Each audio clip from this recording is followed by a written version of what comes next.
Tarzan of the Apes paused to listen and to sniff the air. Had you been there, you could not have heard what he heard, or had you, you could not have interpreted it.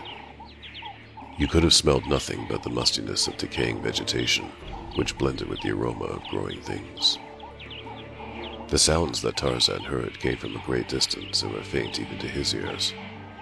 Nor at first could he definitely ascribe them to their true source, though he conceived the impression that they heralded the coming of a party of men. Buto the rhinoceros, Tantor the elephant, or Numa the lion might come and go through the forest without arousing more than the indifferent interest of the lord of the jungle. But when man came, Tarzan investigated. For man alone of all creatures brings change and dissension and strife wheresoever he first sets foot. Reared to manhood among the great apes without knowledge of the existence of any other creatures like himself, Tarzan had since learned to anticipate with concern each fresh invasion of his jungle by these two-footed harbingers of strife. Among many races of men he had found friends, but this did not prevent him from questioning the purposes and the motives of whosoever entered his domain. And so today he moved silently through the middle terrace of his leafy way in the direction of the sounds that he had heard. As the distance closed between him and those he went to investigate, his keen ears catalogued the sound of padding, naked feet, and the song of native carriers as they swung along beneath their heavy burdens. And then to his nostrils came the scent spoor of black men, and with it, faintly, the suggestion of another scent, and Tarzan knew that a white man was on safari before the head of the column came in view along the wide, well-marked game trail, above which the lord of the jungle waited.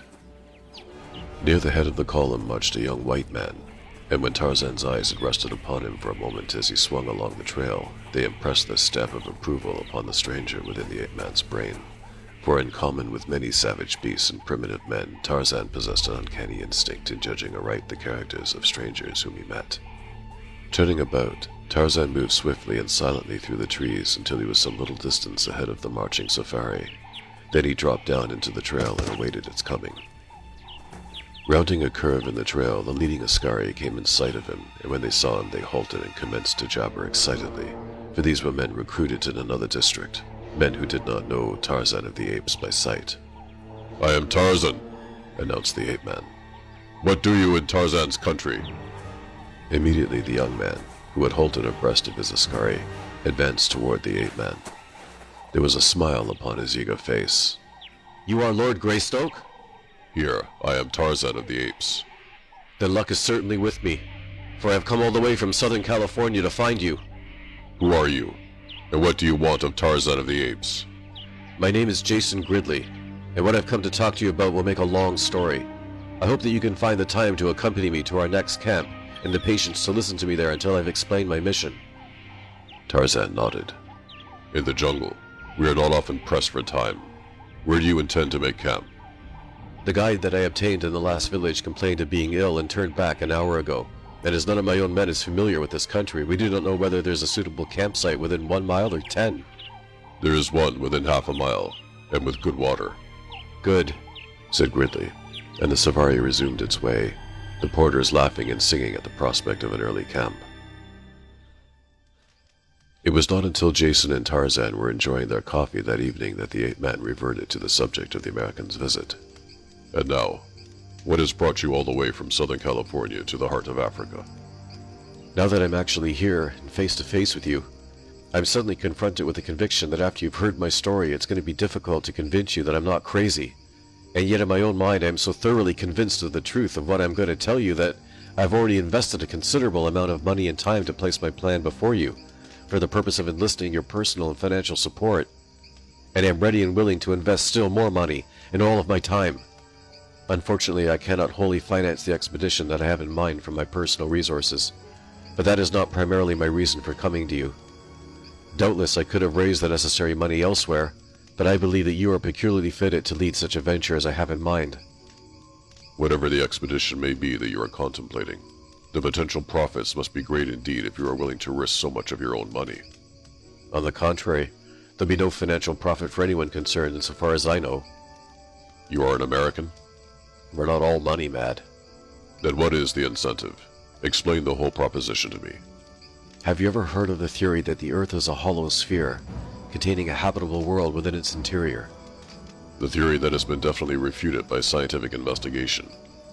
But has it been refuted satisfactorily? To the satisfaction of the scientists. And to my satisfaction too, until I recently received a message direct from the inner world. You surprise me. And I too was surprised, but the fact remains that I've been in radio communication with Abner Perry in the inner world of Pellucidar, and I brought a copy of that message with me, and also an affidavit of its authenticity from a man with whose name you are familiar, and who was with me when I received the message. In fact, he was listening in at the same time with me. Here they are. From a portfolio he took a letter which he handed to Tarzan, and a bulky manuscript bound in board covers.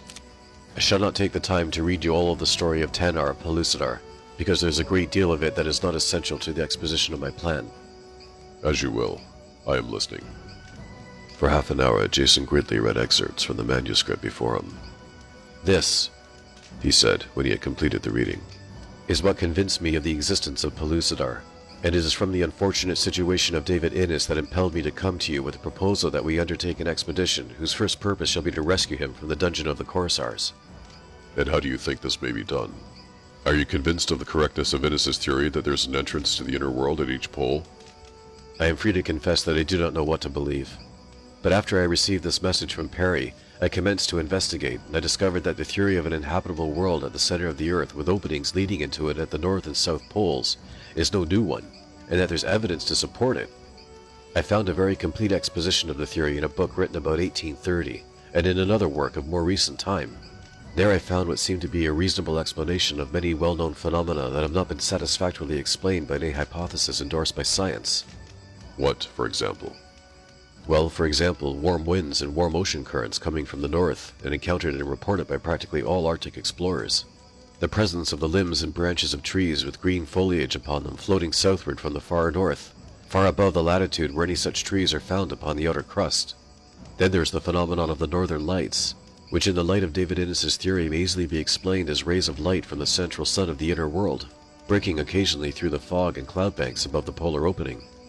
Again, there is the pollen, which often thickly covers the snow and ice in portions of the polar regions. This pollen could not come from anywhere else than the inner world. And in addition to all of this is the insistence of the far northern tribes of Eskimos that their forefathers came from a country to the north. Did not Amundsen and Ellsworth in the Norway expedition definitely disprove the theory of a northern polar opening in the Earth's crust? And have not airplane flights been made over a considerable portion of the hitherto unexplored regions near the pole? The answer to that is that the polar opening is so large that a ship, a dirigible, or an airplane could dip down over the edge into it a short distance and return without ever being aware of the fact. But the most tenable theory is that in most instances explorers have merely followed around the outer rim of the orifice, which would largely explain the peculiar and mystifying actions of compasses and other scientific instruments at points near the so-called North Pole, matters which have greatly puzzled all Arctic explorers. You are convinced then that there is not only an inner world, but that there is an entrance to it at the North Pole? I am convinced that there is an inner world, but I'm not convinced of the existence of a polar opening. I can only say that I believe there is sufficient evidence to warrant the organization of an expedition such as I have suggested. Assuming that a polar opening into an inner world exists, by just what means do you propose accomplishing the discovery and exploration of it? The most practical means of transportation that exists today for carrying out my plan would be a specially constructed rigid airship built along the lines of the modern Zeppelin. Such a ship, using helium gas, would show a higher factor of safety than any other means of transportation at our disposal. I have given the matter considerable thought, and I feel that there is such a polar opening. The obstacles that would confront us in an attempt to enter the inner world would be far less than those encountered by the Norway in its famous trip across the pole to Alaska, for there is no question in my mind but that it made a wide detour in following the rim of the polar orifice, and covered a far greater distance than we shall have to cover to reach a reasonably safe anchorage below the cold polar sea that David Innes discovered north of the land of the Corsairs, before he was finally taken prisoner by them. The greatest risk that we shall have to face would be a possible inability to return to the outer crust, owing to the depletion of our helium gas that might be made necessary by the maneuvering of the ship. But that is only the same chance of life or death that every explorer and scientific investigator must be willing to assume in the prosecution of his labors.